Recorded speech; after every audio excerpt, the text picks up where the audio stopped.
Assalamualaikum warahmatullahi wabarakatuh.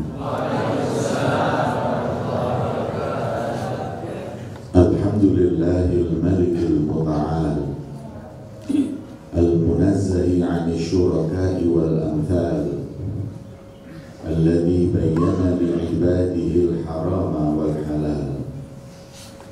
Wa sallallahu wa sallama ala sayyidina wa habibina wa syafi'ina Muhammadin al-hadi min ad-dhalal wa ala alihi wa sahbihi khairi suhbin wa al amma ba'd.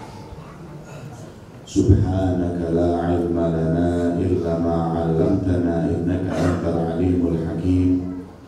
Rabbi shrah li sadri wa yassir li amri wahlul 'uqdatam min lisani yafqahu qawli. Amin ya rabbal alamin. Yang saya muliakan dan saya hormati segenap para ustaz-ustazah, segenap para guru, segenap para kepala sekolah, segenap para pengurus Yayasan Tazkiyah yang dimuliakan oleh Allah, wabil khusus kepada Ketua Yayasan Bapak Ali. Semoga Allah Subhanahu wa Ta'ala senantiasa memberikan kepada kita semua istiqomah untuk mengajar ilmu Allah yang dengannya insya Allah derajat kita semua dan para santri kita, anak didik kita diangkat oleh Allah di dunia dan akhirat. Untuk menyingkat waktu, sebenarnya saya datangnya itu sudah tadi, cuma naiknya setengah jam karena tingginya gedung ini, Masya Allah. Semoga tahun depan sudah ada liftnya.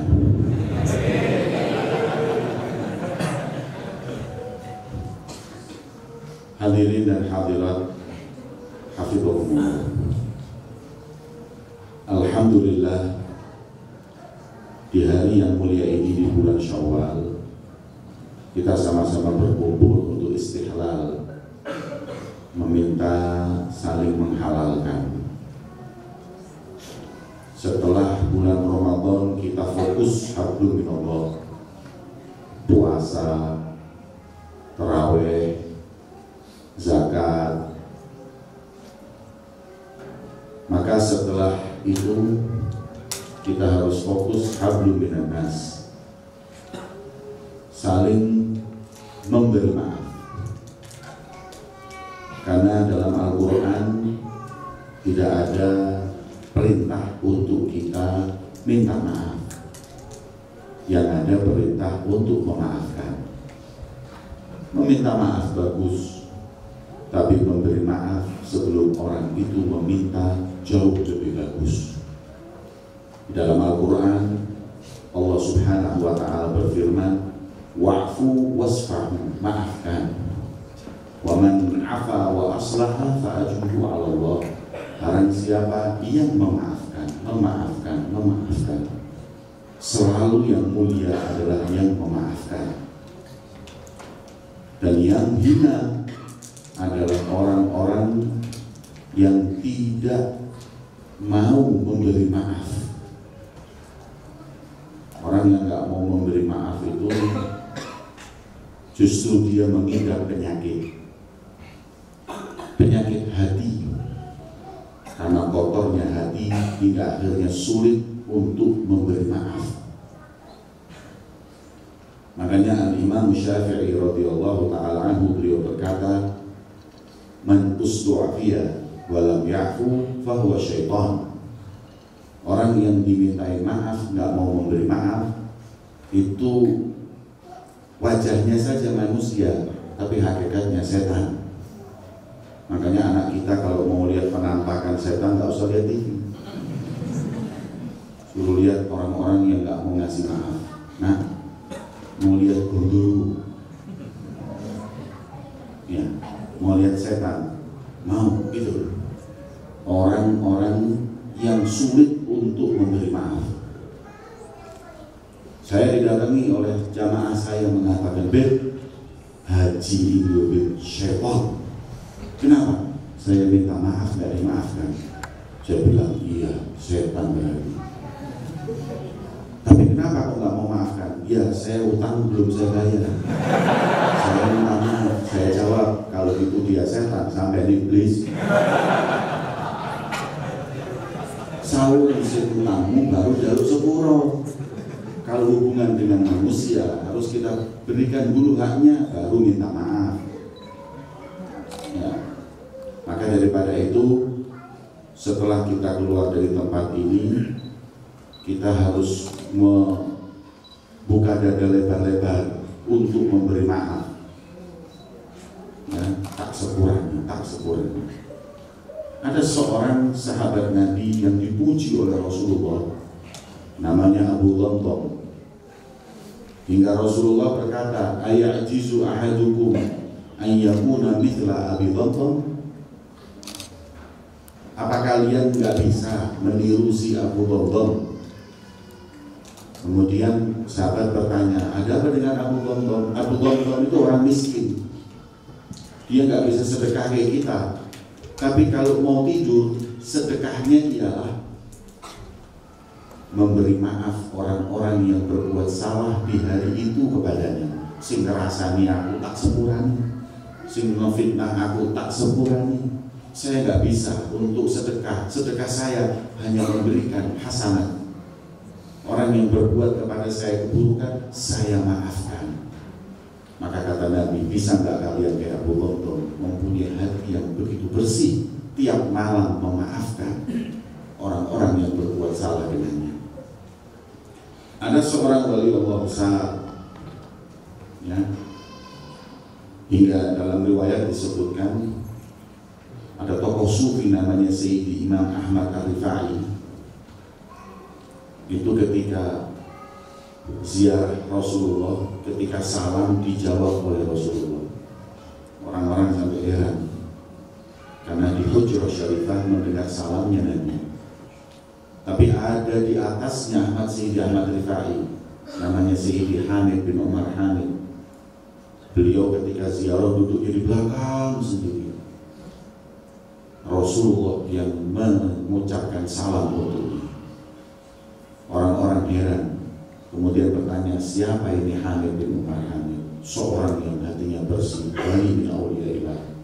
Kemudian beliau ditanya, apa amalanmu hingga kau seperti itu? Ya, ada. Tapi diantaranya mungkin tiap malam kalau saya tidur dengan istri saya selalu berkata kepada istri saya, wahai istriku, aku maafkan kau. Tiap malam tidur itu istrinya dimaafkan, Pak. Rumah ini Pak, sepurang sama bojo, masih buahnya itu loh Pak. Ya. Maafkan tiap malam, dan dia meminta maaf kepada istrinya. Kalau hari ini saya ada salah ucap, salah perbuatan, kurang memberi nafkah atau apapun, maafkan saya. Nah itu orang-orang yang mudah memberi maaf adalah orang-orang yang mempunyai derajat yang tinggi di sisi Allah Subhanahu wa Ta'ala.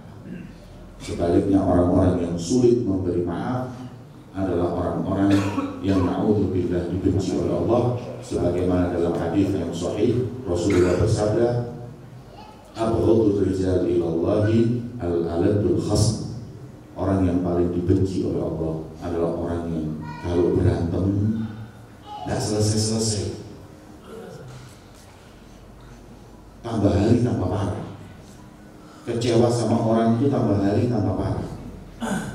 Ya. Makanya dalam pernikahan ini yang biasanya banyak berantem itu pernikahan. Kalau sudah nggak cocok, ya Allah Subhanahu wa Ta'ala mengingatkan untuk para wanita, jangan kau lupakan kebaikan si laki-laki itu ketika nikah. Denganmu selama 3 tahun, 4 tahun, kita diajarkan untuk memberi maaf. Ya Allah dan saudara, jangan kau lupakan kebaikannya. Kemudian ketika Rasulullah menikahkan putrinya yang tercinta Fatimah Zahra dengan bab Madinatul Ilmi Sayyidina Ali bin Abi Thalib dalam khutbahnya ketika mau nikah mengutip satu ayat Al-Quran, imsakun bima'rufin au tasrihin bi ihsan. Bertemu baik-baik, kalau nggak jodoh pisah baik-baik, nggak perlu sampai berantem. Kita diajarkan oleh Allah dan Nabi-Nya untuk apabila kita berbeda, apabila kita salah atau nggak cocok dengan seseorang, ya sudah, mungkin ada ketidakcocokan, ketidaksamaan berpikir, selesai permasalahan. Nggak perlu sampai dendam. Nih, kadang-kadang orang-orang ini sampai turun-temurun, hadirin. Urusan takmir masjid itu gegerannya sampai putu. Baku biar sih menggulingkan ketakmiran baku.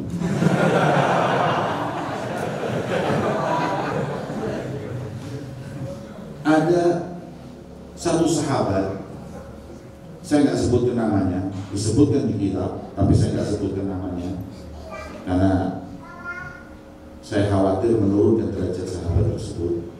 Berantem tukaran,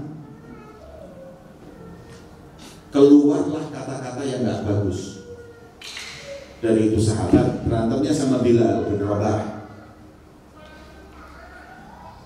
Ketika dia sudah nggak kuat, dia ngomong, ya Ibn Sauda, hei anak yang negro. Maka ngomong kok, ta'athar Bilal. Bilal hatinya langsung retak. Hah? Kau hina ibuku, seorang hitam Habasyi dari Habasyah Ethiopia. Urusan apa kok sampai urusan apa orang sekarang bilang rasis?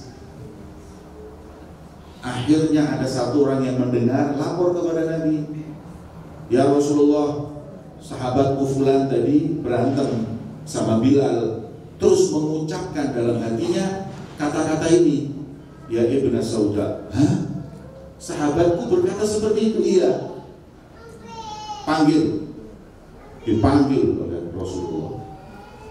Ketika dipanggil oleh Nabi, dibilang, betulkah kau berkata seperti ini kepada Bilal ketika kau tadi beda pendapat? Ya.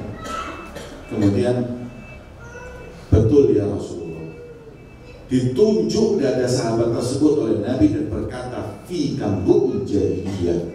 Kau masih punya sifat-sifat jahiliyah, wahai sahabat. Orang-orang rasis itu kan sifat jahiliyah.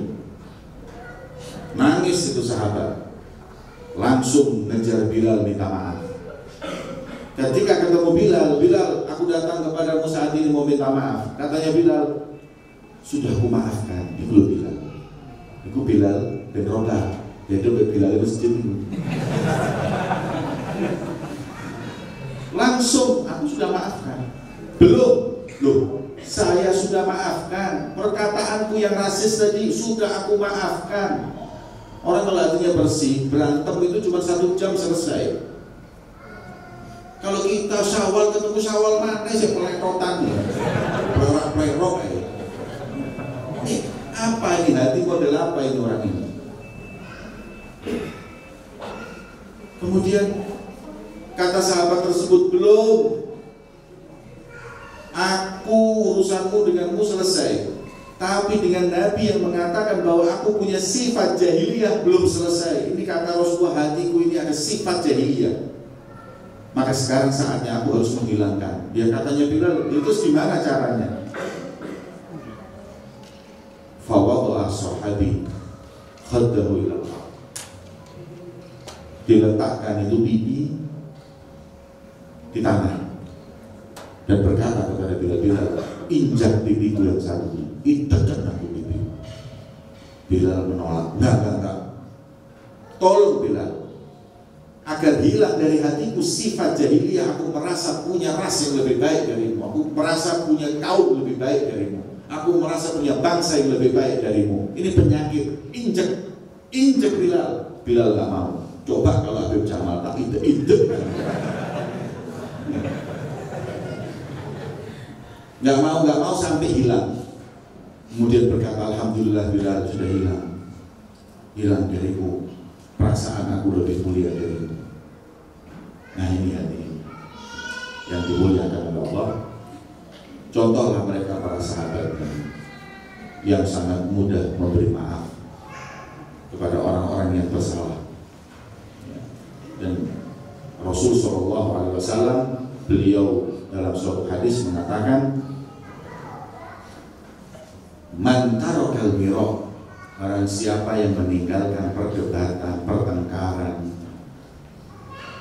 wa huwa mubtilun, dan dia salah, dia minta maaf, banallahu lahu baitan fi rabbil jannah, Allah akan membangunkan untuknya rumah di surga kelas ekonomi, kelas biasa, karena dia salah, dia minta maaf, di rabbil jannah, di taman surga. Wa man tarakal mira wa huwa muhiqqun, barang siapa yang meninggalkan perselisihan, perdebatan, dan dia benar, dia tahu dia benar, tapi ya sudah, daripada berantem ya sudah, saya minta maaf.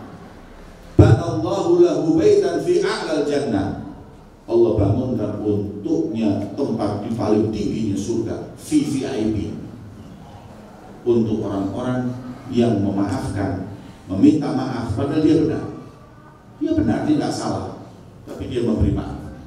Kata ulama mengatakan lima fihi min mujahadatil qalb, karena di situ ada mujahadatul nafs, di situ dia ada jihad kepada nafsu.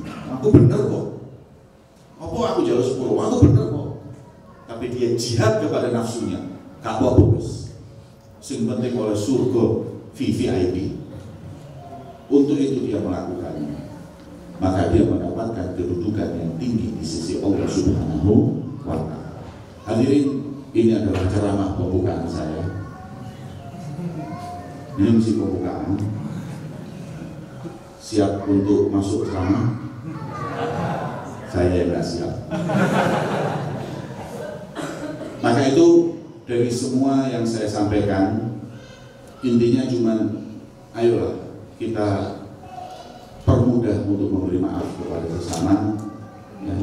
Pokoknya kalau min hakil adami, punyanya kita, urusan dengan kita, kecuali kalau itu adalah hakullah, maka kita sebagaimana disebutkan Rasulullah itu, kita duya, kalau apabila disia-siakan haknya dia nggak terlalu repot. Tapi kalau haknya Allah Subhanahu wa Ta'ala dikejar oleh Nabi Muhammad SAW. Monggo, ayo kita saling memaafkan satu dengan yang lain dengan hati, jangan hanya dengan lisan, dengan hati yang dalam.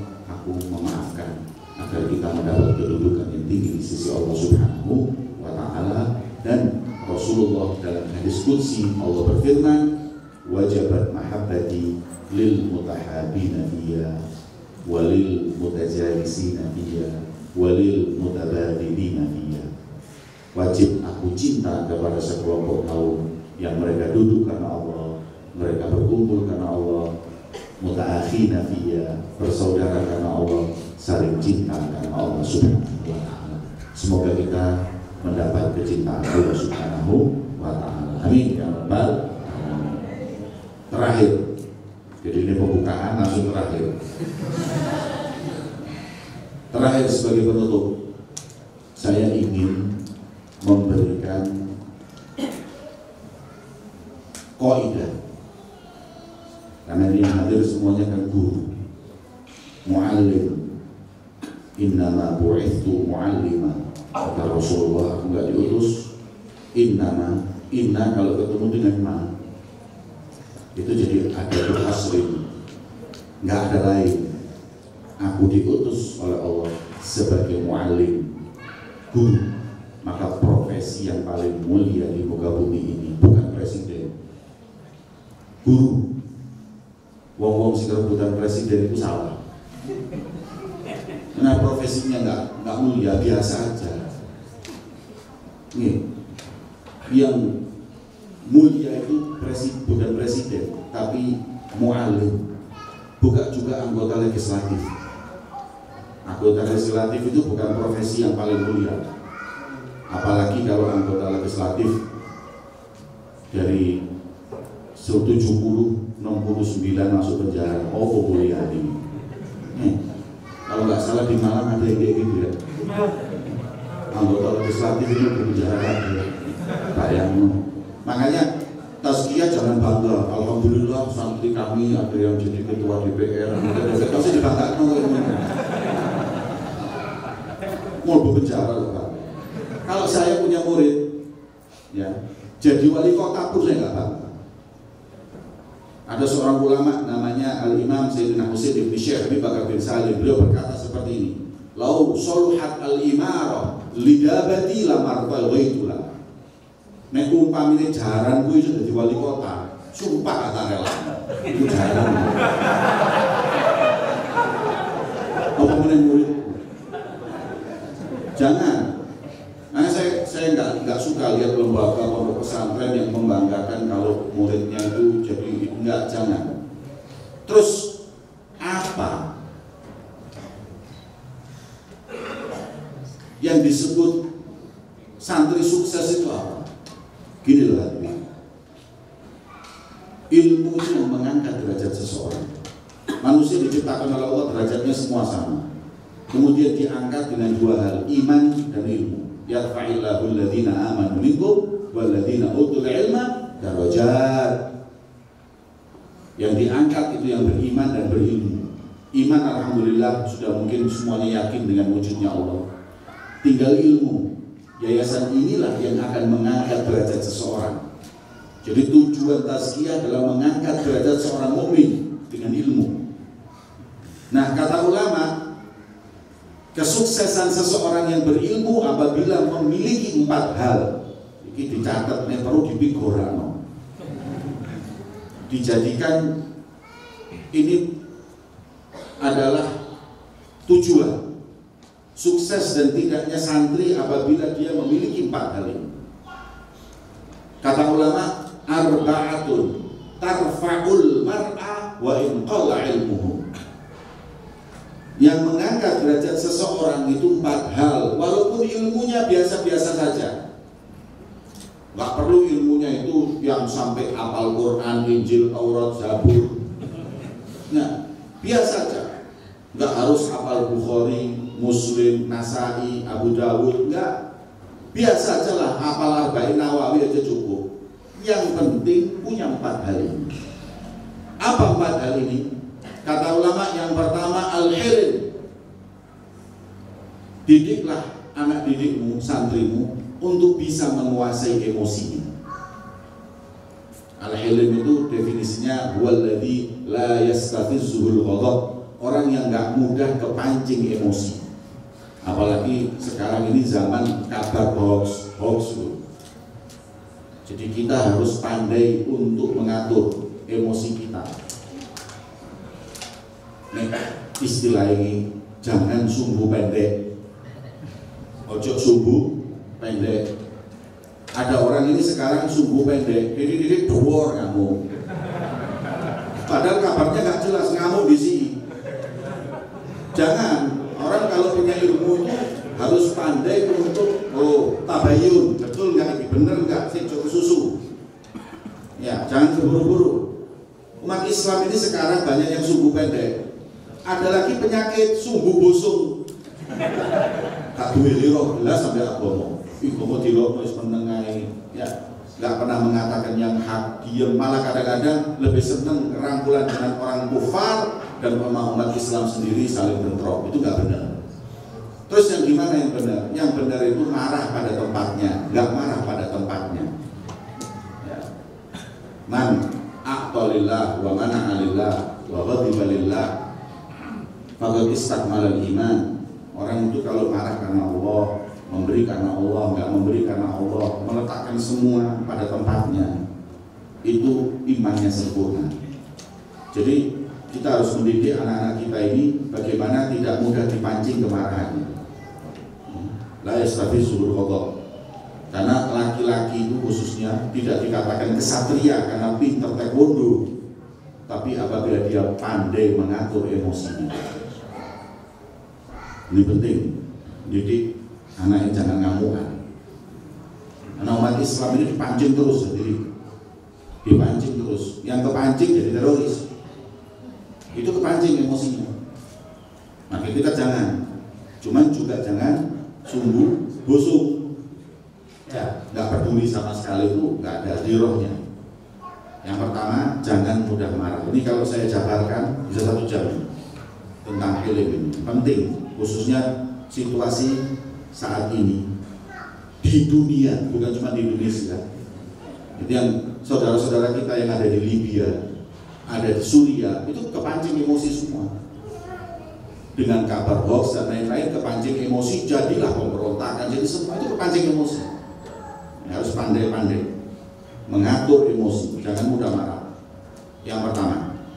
Yang kedua, as-sakha. Kita harus mendidik anak murid kita itu jadi orang yang loman, dermawan. Orang yang dermawan, kata Imam Ghazali, syaratnya satu, gak hubud dunia. Medit itu pasti hubud dunia. Gak ada orang aku gak cinta dunia tapi medit borok. Khususnya yang loman itu harusnya para ulama, kiai, habaib itu dulu loman. Masuk terima tok amplop atau nonton amplop. Ambil dulu kadang-kadang. Kiai itu cuma loman tapi tak tahu bantu. Ini nggak benar. Ulama itu gini. Ulama itu meninggal nggak boleh bawa uang. Kalau ada ulama meninggal asetnya banyak nggak beres. Nggak boleh. Saya kasih tahu guru saya pernah suatu saat Syekh Mutawalli Sya'rawi Mesir. Beliau itu di rumahnya kemalingan uang 300 juta. Guru saya Habib Abdul Qadir bin Ahmad As-Sejaf dengar kabar bahwa Syekh Sya'rawi kemalingan 300 juta uang di rumahnya. Itu guru saya di Jeddah, Mutawalli Sya'rawi di Mesir, ditelepon. Assalamualaikum. Waalaikumsalam. Apa benar kabar katanya kamu kemalingan uang 300 juta? Iya. Doakan agar Allah Subhanahu wa Ta'ala memberi saya kesabaran dan saya telepon bukan untuk itu. Saya cuma tanya, kok ono duit 200 juta di omahmu? Ulama kok nyimpen duit 300 juta itu gimana? Kemudian Sya'rawi mengatakan, bukan uangku, titipan orang untuk aku sedekah. Alhamdulillah, senang hatiku saya. Itu hadirin. Jadi santri kita didik untuk sahok. Kayak tadi di situ, tadi waktu saya masuk di Tazkiyah itu saya lihat tadi ada, senang saya lihatnya. Ada kayak besi tadi loh, kotak besi itu. Saya lihat, waduh, tak pikir sundukul amal, tak dulu sundukul iktirohat. Ya, saya kira untuk amalnya para santri, nggak taunya saran-saran. Harus dibilang, ini santri ini sugi-sugi, beri untuk yatim piatu, kotak yatim piatu, fakir miskin, berikan, salurkan kepada yatim piatu, fakir miskin. Biasakan mulai sekarang jangan diajar banyak-banyak sedekahnya. Karena santri itu dididik untuk sahok, loman. Dan kalau mau mendidik santrinya sahok, gurunya kudu sahok, loman. Ya, saya mau tahu lomannya Tazkiyah, saya mau tahu nanti pulang saya dapat berapa, saya bisa.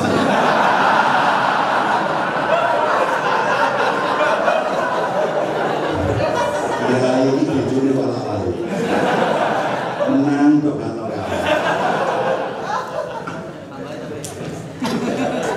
Dididik. Karena orang kalau sudah sahih itu kan nggak cinta dunia. Orang kalau sudah nggak cinta dunia, masya Allah, dia pasti akan mengorbankan segalanya demi Allah dan Rasulullah.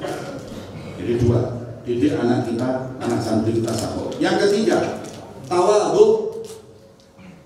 Orang itu kalau ilmunya tambah tinggi, tambah tawadhu. Diangkat derajatnya orang karena tawadhu. Man tawadhu'a rafa'ahullah. Wong sing tawadhu diangkat. Wa man takabbara wadha'ahullah. Wong sing sombong tambah direndahkan. Tazkiyah harus bisa menggembleng para santrinya untuk tawadhu, walaupun sekolahnya mewah, walaupun gurunya hebat-hebat, walaupun ilmunya masya Allah. Ingatkan agar mereka keluar dari sini tawadhu. Jadi kalau ada santri lulusan tazkiyah tapi masih belum tawadhu, nggak lulus, suruh nambah setahun lagi belajar tawadhu toh. Rendahkan hati kita.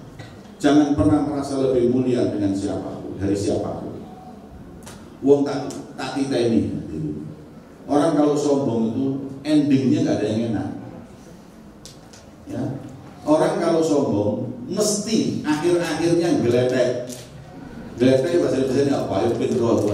Ayo guru bahasa Indonesia dikini geletek. Ngomong geletek. Apa geletek? Nggak ada. Bahasa Indonesia-nya galatak.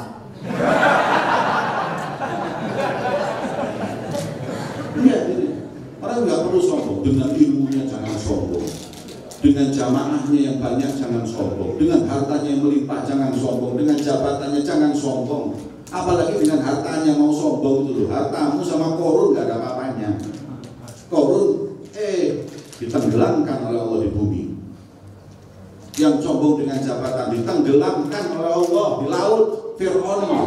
Fir'aun itu bukan presiden, di atasnya presiden. Ana rabbukumul a'la, Tuhan paling dhuwur, Pak.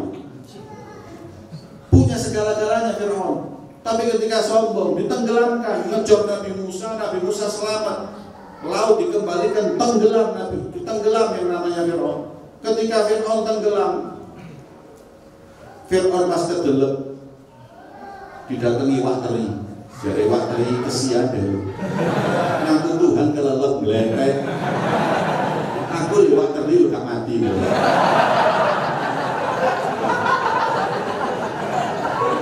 Mengaku Tuhan menciptakan alam semesta, lo masuk kedelep, kan lucu. Di sini penggeletek. Saya pernah diundang ceramah di Sorong di Irian Jaya. Ada orang Irian puasa hitam ditakuti karena nekatnya orangnya. Polisi lo takut. Tentara wedenya kalau bunang ini pasar, orang di pasar tuh buka kasnya mau ngambil duit berapa terserah daripada urusan wong ini. Sampai kata orang sana, ini Habib tidak akan kalah kecuali sama Mike Tyson. Sama awet kuat. Saya pulang dapat 3 bulan saya ditelepon, Bib, apa? Orang yang kuat itu Bib mati, hah? Ditembak polisi, enggak. Diracun tentara, enggak. Terus dicopot nyamuk sama malaria. Nanti dikikit nyamuk, geletek kan? Ya sudah itu orang kalau sombong. Tanamkan di hati anak santri kita, jangan sombong. Jangan pernah merasa lebih mulia dari siapapun. Terakhir, ini ada apa? Subuh asar. Terakhir, kabarnya dipantau supaya lu berumur.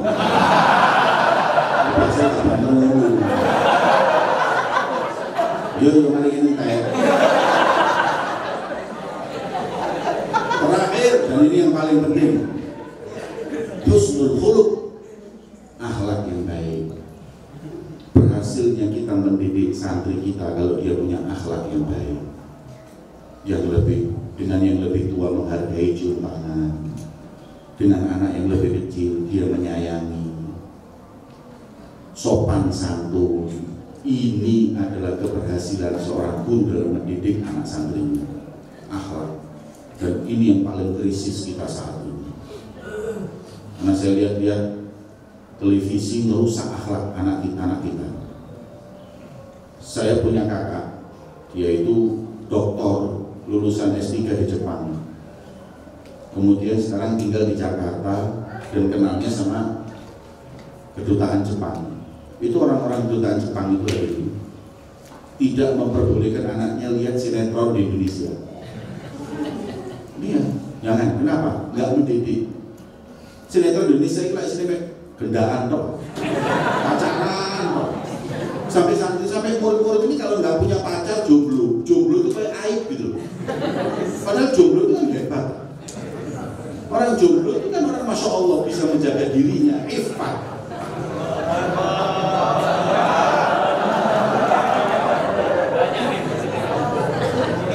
Yang saya maksud jomblo yang Ifta itu jomblo yang anak kuliah, SMP, SMA. Oleh kalau sudah jadi guru gak rabi-rabi.